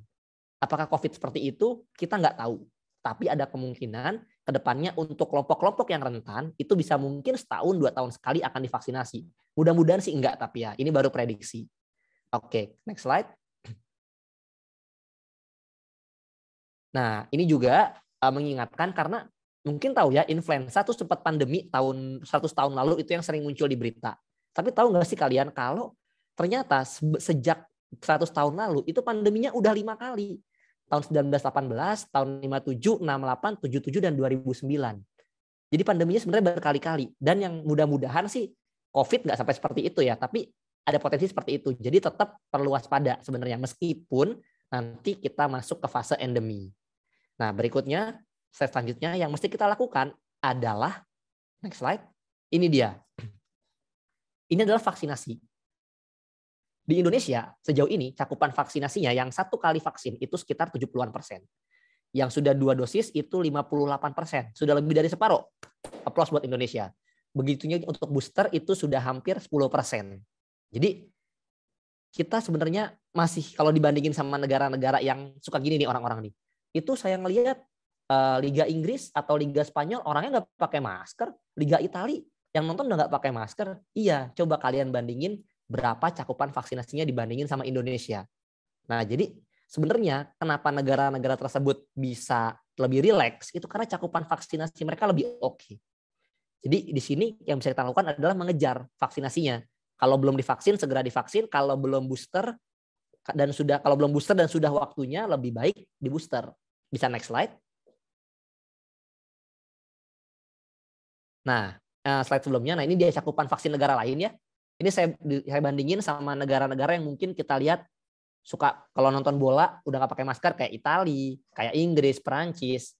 Bahkan dengan Asia Tenggara kayak Thailand kita tuh masih di bawah. Dengan Amerika yang suka bilang, wah di TV tuh pada nggak pakai masker, orang-orang ikut acara Grammy itu nggak pakai masker. Nah, itu jadi negara-negara tersebut itu emang udah vaksinasinya udah oke gitu. Indonesia masih menyusul. Mudah-mudahan ke depannya kita bisa seperti mereka gitu. Boleh next slide. Nah ini dia nih. Kalau sudah bisa vaksin 2 dosis jauh lebih oke, tapi kalau sudah dapat 2 dosis belum booster, baiknya segera booster. Nah, sekarang syaratnya adalah minimal 3 bulan setelah suntikan vaksin kedua. Dan kalau kalian kebetulan kena COVID itu minimal 1 bulan setelah sembuh bagi penderita yang ringan sedang, dan 3 bulan kalau seandainya ketika kena COVID kalian masuk ICU. Kalau ditanya, "Dok, saya isoman aja, boosternya kapan?" Sebulan cukup. Jadi sebulan habis negatif atau sebulan setelah sembuh, setelah Peduli Lindungi hijau deh biar gampang, itu bisa segera vaksin. Bisa next slide. Nah, ini pilihan boosternya ya. Jadi kalau kalian alumni Sinovac bisa AZ, Pfizer, Moderna, Sinopharm, alumni AZ bisa Pfizer, Moderna, AstraZeneca, dan lain-lain ya. Bisa dilihat listnya di Kementerian Kesehatan juga. Seperti itu. Bisa next slide. Oke, ini info buat para ibu-ibu yang punya anak usia di bawah 6 tahun, termasuk saya juga, bapak-bapak. Jadi sejauh ini nih, ada penelitian di Chili, ini cukup menarik, karena ternyata di usia 3-5 tahun, Sinovac itu bisa mencegah rawat inap hingga 64,6%. Jadi mudah-mudahan segera dapat izinnya di Indonesia nih. Karena untuk usia 3-5 tahun di Chili udah jalan. Udah 1 juta atau 2 juta gitu di penelitiannya. Dan angkanya oke banget. Mudah-mudahan di Indonesia habis lebaran ya, mudah-mudahan ya. Kemudian slide selanjutnya. Ada juga Moderna. Ini di Amerika Serikat angkanya sekitar 43,7% untuk mencegah COVID bergejala. Untuk mencegah rawat inap mungkin lebih tinggi lagi, tapi sampai saat ini belum ada penelitiannya. Dan yang jelas kasus beratnya 0. Jadi Moderna ini efektif untuk mencegah kasus COVID berat pada anak hingga usia 6 bulan. Mudah-mudahan sih ini segera disetujuin juga di Amerika, jadi nanti di Indonesia bisa segera berjalan. Kan kita semua nunggu ya vaksin buat anak nih. Oke, boleh next slide. Nah, untuk kembali ke kehidupan normal, mungkin sekarang sekolah udah balik ya, anak sekolah udah PTM lagi, kerja udah WFO lagi. Yang perlu kita lakukan selama transisi adalah tetap prokes, ya 3M jangan lupa. Mungkin bosan capek dengarnya udah 2 tahun, tapi kalau bisa tetap dilakukan dan pertahankan gaya hidup sehat. Jadi untuk kalian yang mungkin pas pandemi ini gaya hidupnya oke, makanannya bagus, konsumsi suplemen, silakan dilanjutkan ketika udah endemi, nggak ada masalah. Aktivitasnya bagus, olahraga, jogging, bike to work, ikut lari, segala macam, silahkan dilanjutkan, akan sangat bagus. Istirahat juga perlu ya, jadi optimal tidur 6-8 jam ya. Jadi manfaatkan gaya hidup yang biasa kalian lakukan selama pandemi yang udah oke, ketika endemi itu tetap dilanjutkan. Hingga nanti akhirnya pandeminya berakhir, masuk endemi, mudah-mudahan COVID-nya hilang. Oke, bisa slide selanjutnya. Sekian dari saya, semoga pandemi COVID berakhir. Ini masih ada waktu harusnya ya. Kita bisa diskusi-diskusi lebih lanjut. Saya kembalikan ke Dr. Ira. Terima kasih. Baik, terima kasih Dokter Adam atas pemaparannya. Nah, kita masih ada waktu nih ya dokter dan para sahabat Permata untuk nanti mau berdiskusi bersama Dokter Adam. Nah dok, di kolom chat ini sudah banyak sekali nih dok pertanyaan. Mungkin saya akan izin pilih beberapa dulu ya dok ya. Yang pertama nih dok, ada pertanyaan dari Elta di Surabaya. Izin bertanya nih dok, apakah transisi pandemi COVID-19 menjadi endemi ini tetap diterapkan prokes dok atau protokol kesehatan? Nah, kemudian bagaimana tips melakukan perjalanan mudik saat berpuasa pada masa peralihan pandemi. Nah, sekedar informasi nih sahabat Permata, untuk pertanyaan yang nomor 2 nanti untuk Rumah Sakit Permata Group kami akan ada webinar spesial lagi bersama Dr. Adam di tanggal 23 April ya Dok ya, sekitar 11 hari lagi lewat Zoom meeting juga. Jadi nanti follow di Instagram kami di Rumah Sakit Permata untuk nanti bisa update informasinya lebih lanjut. Nah, silakan dijawab nih Dokter Adam mengenai tadi prokes ya Dok. Oke, jadi apakah transisi dari pandemi menjadi endemi tetap diterapkan protokol kesehatan? Jawabannya iya ya. Jadi sebenarnya bisa dibilang kondisi Indonesia sekarang saat ini tuh kita sedang transisi. Tadi kan udah ada 5 syarat yang tadi. Nah, udah ada 1 atau 2 syarat yang memenuhi lah udah lumayan. Nah, sembari menunggu waktu 6 bulan hingga 3 atau 4 syarat lain terpenuhi, itu tetap protokol kesehatan. Ya, kecuali nanti mungkin kasusnya turun drastis atau kondisinya udah jauh lebih baik, mungkin akan lebih cepat. Tapi sejauh ini menuju endemi di Indonesia, kita tetap perlu prokes ya sampai saat ini ya. Seperti itu sih, Dok. Baik Dok, jadi jangan kendor ya Dok ya, prokesnya Betul. itu tetap dijalankan nih sahabat Permata. Lalu Dok, di kolom chat juga ada beberapa pertanyaan yang mirip Dok. Saat ini transisi Dok dari pandemi menjadi endemi dan mungkin nanti kalau sudah endemi nih Dok, apakah pemeriksaan swab nih Dok seperti PCR atau antigen itu masih perlu berlaku gitu? Maksudnya masih feasible nggak sih Dok dilakukan pada masa seperti ini? Nah, ini menarik nih. Kenapa? Karena itu regulasinya atau peraturannya bisa berbeda antar negara ya. Jadi kebetulan 2 tahun terakhir saya di Jepang, itu kalau untuk kita ke misalnya kayak dari ke Jakarta ke Surabaya atau kayak dari Tokyo ke Osaka gitu misalnya kalau di Jepang itu nggak ada swab, nggak ada apa-apa. Jadi itu benar-benar kebijakan yang antar negara yang bisa berbeda. Kalau di Indonesia kan sejauh ini kalau sudah booster ya itu kita nggak perlu tes lagi gitu. Jadi balik lagi itu kebijakan antar negara dan kalau ditanya perlu apa enggak, sebenarnya beberapa negara udah menerapkan kalau misalnya kita vaksinasinya udah oke antara 2 dosis atau udah booster, itu bisa beda-beda. Itu kedepannya kita nggak perlu lagi sih untuk tes PCR atau antigen. Jadi kedepannya mungkin hanya ketika sakit aja atau ada kontak yang jelas. Seperti itu sih. Oh baik Dok, jadi tadi lebih ke aturan tiap negara ya Dok ya, kebijakannya seperti apa, regulasi seperti apa, sama tadi kalau ada kontak sih itu yang pasti perlu untuk melakukan pemeriksaan ya Dok ya. Betul Dok. Baik Dok, nah ini ada pertanyaan lagi nih Dok. Anida dari Jakarta nih Dok, Dokter Adam mau bertanya kapan sih Dok anak di bawah 6 tahun itu bisa divaksin? Nah tadi sudah dibahas sedikit sama Dokter Adam, mungkin bisa dijelaskan lebih lanjut nih Dok. Oke, saya juga nunggu-nunggu sebenarnya itu. Jadi gini, jadi sejauh ini penelitian yang paling maju ya, itu yang udah udah ada penelitiannya tuh Sinovac, itu di Chili, itu tapi sampai 3 tahun ya, 3-6 tahun udah bisa divaksin tuh. Nah, kapan di Indonesia itu kita belum tahu, tapi yang jelas datanya udah ada. Itu tinggal dikumpulin atau disatuin atau mungkin dicek data lain sama pemerintah sih, kita tunggu ke depannya. Kemudian kalau dari negara Eropa sama Amerika, itu penelitian yang paling maju ada Moderna sama Pfizer. Moderna udah keluar hasilnya, Pfizer janjiin April ini. Jadi mungkin ke depannya April atau Mei itu baru di Amerika sama Eropa ya, itu mungkin ke depannya udah bisa tuh buat anak usia 6 bulan sampai 6 tahun. Untuk di Indonesia bisa sih nyusul kalau di sana udah oke, ke depannya mungkin dalam selang minggu atau bulan Indonesia juga ikut. Gitu sih. Iya Dok. Jadi coming soon ya Dok ya judulnya. Nah nanti sahabat Permata bisa tetap ikuti terus perkembangannya ya. Oke, nah ini juga ada pertanyaan menarik nih Dok dari atas nama Opi dari Puskesmas. Izin bertanya nih Dok, apakah nantinya vaksin COVID akan menjadi vaksin yang rutin untuk tahun-tahun berikutnya jika masa endemi? Mungkin tadi dokter sudah bahas kan Dok mengenai seperti vaksin influenza yang sampai saat ini tuh bisa dilakukan per tahun. Nah, apakah nanti COVID jadi seperti itu juga nih Dok? Nah, kalau ditanya seperti itu ada kemungkinannya ya. Kemungkinannya tidak nol. Kenapa? Karena kita punya influenza. Influenza itu vaksinnya 1 tahun sekali. Bukan karena kekebalannya hilang, bukan. Tapi karena ketika ganti tahun, itu mutasinya udah cepet banget, variannya udah beda. Jadi setiap tahun, kalau misalnya vaksin influenza, itu kita disuntik dengan varian yang beda. Ya, apakah COVID seperti itu? Kita nggak tahu, karena kecepatan mutasinya, perubahan virusnya si COVID ini nggak secepat influenza. Jadi, ada kemungkinan, mungkin kayak influenza setahun atau 2 tahun sekali, tapi bisa juga enggak. Kalau misalnya seandainya tetap gitu-gitu aja virusnya. Mudah-mudahan sih jangan ya. Tapi di negara-negara lain nih, itu di kelompok yang rentan, itu udah ada wacana vaksin keempat. Di Amerika tuh 50 tahun ke atas. Di beberapa negara di Asia Tengah itu kalau saya nggak salah untuk nakes atau tenaga-tenaga kerja yang memang benar-benar deket tuh sama pasien COVID. Di Indonesia sejauh ini Baik, belum. Belum Tapi ya, kedepannya Dok, kita ya. nggak tahu. Berarti sejauh ini memang kalau kita lihat di Indonesia vaksin keempat, dosis yang keempat tadi itu belum ada ya, Dok, sebenarnya. Tapi itu berarti Belum. bisa disebut booster juga ya, Dok, ya. Tapi yang Booster berikutnya, kedua biasanya disebutnya. booster kedua ya. Baik, Dok. Nah, ini ada juga pertanyaan dari Elta Hakim dari Surabaya. Dok, bagaimana tips menjalani sekolah tatap muka di masa peralihan seperti ini untuk mencegah terjadinya penularan COVID-19 di lingkungan sekolah? Terutama mungkin untuk para ayah bunda di sini yang memiliki anak yang sekarang mungkin sudah menerapkan PTM nih, Dok. Nah, mungkin tips dari sisi orang tua sama mungkin dari sisi sekolahnya, Dok.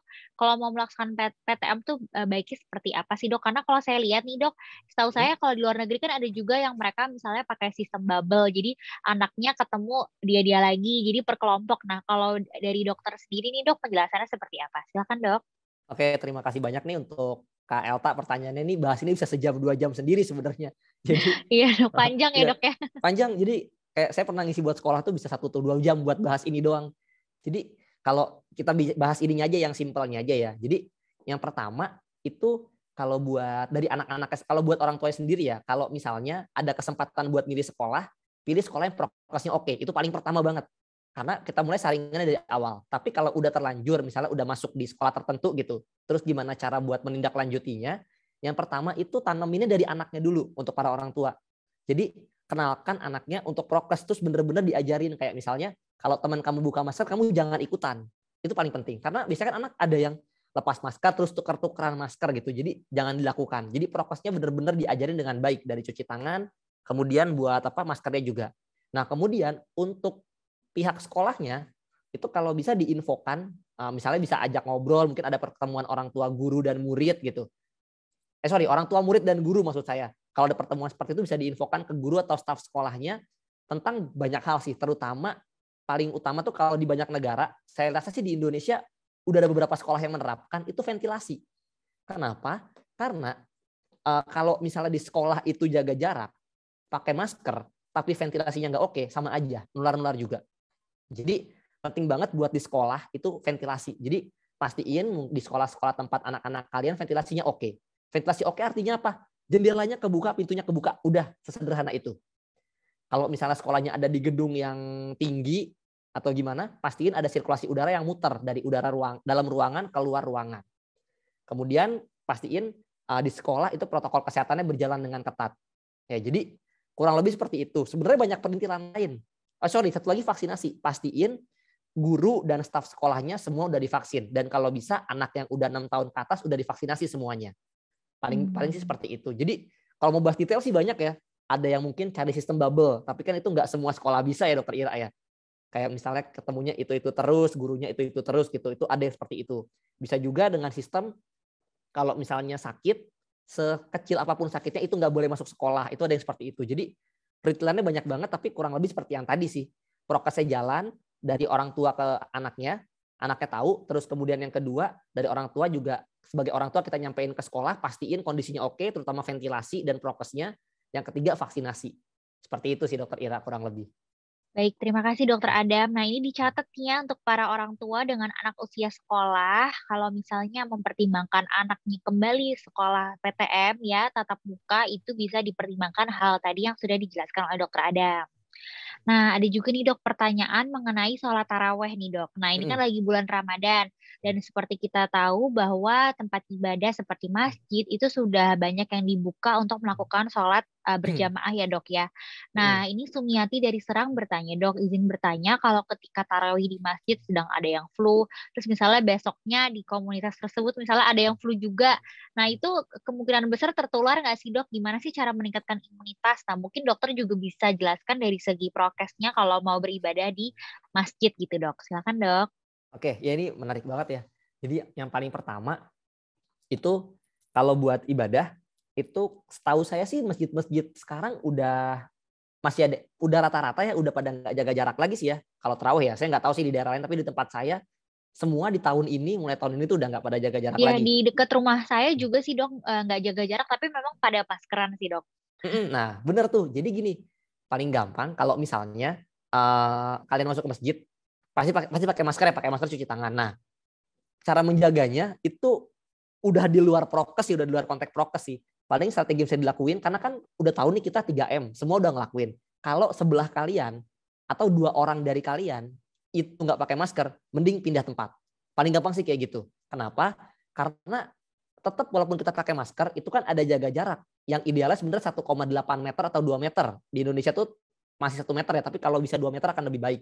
Jadi kalau 2 orang di sebelah kalian itu ada yang nggak pakai masker, kalian lihat di samping kiri kanan atau depan belakang, mending pindah. Paling kayak gitu. Terus kemudian jangan tuker-tukeran alat sholat. Kalau bisa bawa sajadah sendiri, itu akan jauh lebih baik. Karena kan kalian wajahnya akan nyentuh tuh sama sajadah tersebut. Kecuali mungkin kalian yakin kondisi karpet di masjidnya udah oke. Kalau kalian yakin silakan, tapi kalau enggak, bener-bener bawa sajadah sendiri. Terus kemudian kalau misalnya ada yang flu atau batuk, itu rawan tuh. Jadi sebaiknya segera menjauh sih. Dan yang paling penting sebenarnya kalau bisa ada peraturannya. Untuk orang yang sakit sekecil apapun itu, terutama yang rawan menular, itu tidak boleh ikut sholat berjamaah sih. Kalau bisa ya. Seperti itu sih kurang lebih. Jadi udah bukan prokes lagi, tapi lebih kayak ke trik-trik gimana melakukan prokesnya secara optimal. Kayak gitu sih, Dok. Baik dok, terima kasih. Jadi tadi dari sisi kitanya sebagai mungkin pengunjung masjid atau jamaah masjidnya juga harus tahu nih prokesnya seperti apa, dan dari penyelenggaranya dari panitia ibadah di masjidnya juga harus tahu nih bagaimana sih peraturan yang jelas. Nah, sahabat Permata, tidak terasa nih sudah pukul 17.32, sebentar lagi akan memasuki waktu berbuka ya, untuk waktu Indonesia Barat dan sekitarnya. Mungkin kita beri kesempatan untuk satu peserta yang sudah raise hand nih dari Ibu atau Bapak Evelyn. Silakan open mic. Jika sudah bisa, silakan bertanya ke Dr. Adam.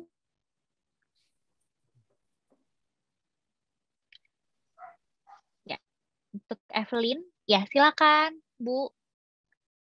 Apakah mau bertanya ke Dr. Adam? Ini sudah raise hand. Baik, sepertinya belum siap ya. Oke, baik.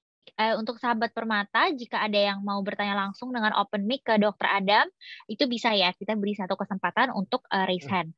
Baik, selanjutnya. Ini katanya yang Mbak Evelyn belum dibuka, Selamat Dok. sore, Dok. Oh, sudah Selamat sore, Dok. Baik, selamat sore, Dokter. Bu Evelyn. Ya, silakan. Ya, Dokter Adam, saya mau tanya ya. Sekarang boleh. kan udah nggak pakai lagi tuh kayak PCR, kemudian antigen kalau orang sudah di booster, kemudian kalau orang yang baru vaksin kedua perlu PCR, perlu antigen. Kalau orang yang baru vaksin sekali perlu dua-duanya, seperti kayak gitu-gitulah, Dok. Itu kan apakah itu menjamin, Dok? Itu maksudnya nggak ada masalah gitu loh, Dok. Nantinya akan balik lagi jadi pandemi seperti juga sekarang ya, kan banyak orang pasti ini bakal mudik ya. Saya nggak bilang waktu Lebaran ya, nanti nggak enak, Dok. Maksudnya orang yang Katolik juga kan lagi pasca pada mudik. Ya, nanti betul. apakah bisa jadi pandemi, Dok? Itu yang membahayakan. Sama apakah orang yang sudah booster 3 kali itu akan selamat gitu loh, nggak akan terpapar lagi COVID-19. Mungkin itu aja, Dok, biar yang lain kebagian. Terima kasih, Dokter. Ya, Salam terima sehat. kasih banyak, Mbak Evelyn. Terima kasih, Ya. Bu Evelyn. Ada 3 Terima nih, Dok, kasih. pertanyaannya tadi. Yang pertama mengenai regulasi pemerintah yang tidak mewajibkan untuk swab PCR lagi untuk bepergian atau antigen. Yang kedua, apakah tadi kalau mudik akan ada gelombang selanjutnya nggak sih, Dok, dikhawatirkan gitu ya. Sama yang ketiga tadi mengenai apakah kalau sudah booster itu bisa tidak terkena COVID lagi. Silakan, Dok. Oke. Jadi kalau dari regulasi pemerintah ya, saya jawab dari yang ketiga dulu deh. Apakah kalau kena booster itu pasti kita aman, nggak akan kena COVID lagi? Kalau ditanya, itu sejauh ini kalau di kedokteran kita nggak bisa bahasnya hitam putih. Jadi itu kita ngomongin persentase. Jadi kalau misalnya kita sudah booster vaksin 3 kali, itu resiko kita untuk kena COVID yang berat banget, yang sampai masuk ke rumah sakit ataupun sampai meninggal dunia, itu akan kecil banget. Jadi angkanya sekitar 1 atau 2% gitu. Jadi sangat kecil dibandingkan kalau misalnya kita belum vaksinasi sama sekali. Jadi kemungkinannya tetap ada ya, nggak 0, tapi itu akan sangat berkurang, terutama untuk kita yang masih dewasa muda ya, itu akan jauh banget berkurangnya. Nah kemudian apakah untuk resiko kita nggak kena COVID? Tetap ada resikonya, balik lagi. Tapi ketika yang paling penting adalah ketika kita kena, itu yang resiko sakit beratnya akan jauh berkurang, seperti itu. Kemudian yang kedua, masuk ke pertanyaan pertama, itu untuk regulasi pemerintah, apakah akan aman apa enggak? Sebenarnya itu kebijakannya balik lagi ya, tadi seperti sempat dibahas di awal, itu bisa berbeda-beda tiap negara. Di beberapa negara juga setahu saya kalau kita perjalanan domestik itu nggak wajib sebenarnya untuk cek PCR atau antigen. Biasanya mereka baru pakai kalau itu pesawat atau internasional perjalanannya. Jadi kalau ditanya apakah, nyambung ke pertanyaan kedua, apakah regulasi tersebut bisa menyebabkan kasus naik lagi? Bisa aja. Kenapa? Karena tahun lalu regulasinya masih ada kan. Ada satu pembahasan, saya lupa dari Pandemic Talks atau dari mana, itu mereka bahas di tahun 2020 dan 2021 itu polanya konsisten. Sekitar 4-7 minggu setelah mudik, kasusnya naik. Nah, apakah di Indonesia akan terjadi tahun 2022 ini? Kita nggak tahu pasti, tapi kemungkinannya ada. Karena kan pola 2 tahun sebelumnya kan ada. Jadi yang paling penting sebenarnya selain PCR atau antigen tadi, itu yang paling penting sebenarnya selama mudik itu prokesnya jalan. Itu paling penting sih. Jadi ketika kita, kan mudik itu kan kita ketemu orang yang lebih tua ya. Ya, itu kan lebih beresiko. Jadi kalau memungkinkan, apalagi kalau kondisinya nggak sehat-sehat banget, yang orang tua atau nenek kakek kita benar-benar prokesnya bagus banget di sana gitu. Jadi kalau kita nggak bisa berharap orang lain atau saudara kita melakukan itu, dari kita sendiri yang melakukan itu. Minimal kita saling melindungi dari kita dengan orang yang lebih tua tadi. Seperti itu sih. Jadi kalau di banyak negara sih poinnya ketika kita mudik, kalau nggak salah di Amerika Serikat itu ada, kalau pas Paskah tahun lalu, sama kalau pas Thanksgiving tahun lalu, itu mereka lebih nekanin di prokesnya, ketika berkumpul prokesnya. Jadi mudah-mudahan sih tetap bisa dilakukan ya prokesnya. Jadi jangan mentang-mentang kasusnya turun, prokesnya juga turun. Seperti itu sih. Baik, terima kasih Dokter Adam penjelasannya. Mudah-mudahan terjawab ya Bu Evelyn. Jadi memang karena bepergian sudah tidak dilarang lagi, yang penting itu menerapkan prokesnya. Apalagi nih kalau nanti mudik lebaran kan mungkin ada yang pulang ke rumah kakeknya, neneknya yang mungkin sudah hampir pasti sudah kategori usianya sudah lansia gitu ya Dok ya. Jadi ini harus lebih berhati-hati lagi. Baik, wah sahabat Permata tidak terasa sudah 1,5 jam nih diskusi kita dan sesi pemaparan dari para expert speakers kami, Dr. Syabrina Narasati dan juga Dr. Adam Prabata. Terima kasih Dr. Adam sudah berbagi bersama sahabat Permata pada sore hari ini. Mungkin sebelum kita tutup, boleh Dr. Adam ada closing statement atau take home message dari dokter untuk para sahabat Permata? Oke, ya jadi dari saya, meskipun nih kondisi sekarang Indonesia lagi bagus banget ya kasusnya, dikit lagi kayak turun di bawah 1.000 deh. Kemarin tuh udah sempat 1.000 sekian 2 kali kemarin dan 3 hari yang lalu. Jadi mudah-mudahan sih makin kesini makin turun dan mudah-mudahan segera endemi ya. Nah, udah masuk kondisi kita udah nggak perlu prokes lagi kayak negara-negara Eropa atau Amerika. Nah, tapi tetap ini kan masih transisi. Ini kita belum endemi, kasusnya masih ada gitu. Jadi tetap prokesnya buat sejauh ini prokesnya dijalankan, dan untuk membantu supaya cepat selesai, supaya penularannya nggak banyak, itu kalau bisa vaksinasi 2 dosis lebih bagus, kalau bisa booster akan sangat-sangat lebih bagus. Ya jadi pesannya nggak beda dari 1 atau 2 tahun lalu, prokesnya tetap jalan, vaksinasinya sekarang ada booster, itu kalau bisa segera dijalankan. Dan mudah-mudahan kita segera masuk endemi. Kalau ditanya apakah Dokter Adam bosan pakai masker? Bosan. Jadi mudah-mudahan sih sesegera mungkin kita bisa segera selesai. Seperti itu sih. Baik, terima kasih Dr. Adam atas take home message-nya yang sangat bermanfaat dan mudah-mudahan ilmunya yang dari tadi sudah kita dengarkan dari pukul 4 sore hingga sore hari ini bisa bermanfaat untuk para sahabat Permata dan jangan lupa untuk diaplikasikan dan disebarkan kepada rekan-rekan dan sahabat terdekat. Baik Dok, terima kasih Dr. Adam. Saya juga mau mengucapkan terima kasih kepada para audiens yang sudah join dan selamat berbuka puasa sebentar lagi nih, sekitar 15 menit lagi ya. Kita berbuka. Baik, saya izin tutup. Wabillahi taufiq wal hidayah. Wassalamualaikum warahmatullahi wabarakatuh. Sampai jumpa.